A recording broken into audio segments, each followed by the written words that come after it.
नेतृत्व में चल रहे विरोध प्रदर्शनों और हिंसा के बीच अब जेलों में भी बगावत शुरू हो गई है। नेपाल की कई जेलों में कैदियों ने आगजनी और तोड़फोड़ की और हजारों की संख्या में कैदी फरार हो गए। ये भगोड़े अब भारत की सीमा की ओर रुख कर रहे हैं, जिससे भारत के लिए टेंशन और ज्यादा बढ़ गई है।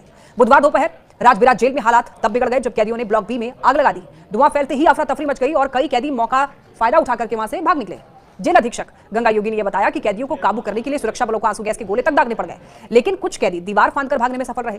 आग बुझाने के लिए दमकल की गाड़ियां और नेपाली सेना तक को बुलाना पड़ा।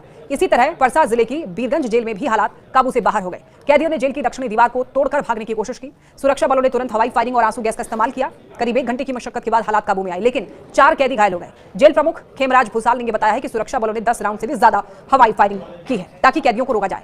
अब सबसे बड़ी चिंता यह है कि भागे हुए कई कैदी भारत की ओर भागने की फिराक में है। देखिए, सिद्धार्थनगर बॉर्डर पर तैनात एसएसबी ने 5 कैदियों को भारत में घुसपैठ की कोशिश करते हुए पकड़ा है।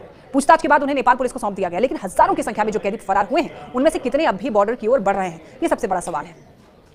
काठमांडू की दिल्ली बाजार जेल से भी बड़ी संख्या में कैदी भाग निकले हैं। वहां भी भ्रष्टाचार विरोधी प्रदर्शनों की अफरा तफरी का फायदा उठाकर कैदियों ने जेल तोड़ी और वहां से फरार हो गए। हालात को देखते हुए भारत नेपाल सीमा पर हाई अलर्ट घोषित कर दिया गया है। एसएसबी यानी कि सशस्त्र सीमा बल, जो कि 1751 किलोमीटर लंबी भारत नेपाल सीमा की सुरक्षा करती है, अब पूरी तरीके से मुस्तैद हो चुकी है। अधिकारियों का यह कहना है कि नेपाल में पुलिस की स्थिति बेहद ही कमजोर हो गई है। रिपोर्ट्स के मुताबिक कई चौकियों से पुलिसकर्मी हट गए हैं और सिर्फ मुख्यालय पर तैनात हैं। तो ऐसे में जेलों की सुरक्षा लगभग ध्वस्त हो चुकी है। यही वजह है कि सेना को कई जेलों में तैनात करना पड़ा है। भारत के लिए यह स्थिति बेहद गंभीर है। नेपाल से फरार कैदी अगर बॉर्डर पार करते हैं तो सीधी चुनौती भारतीय सुरक्षा एजेंसियों को झेलनी होगी।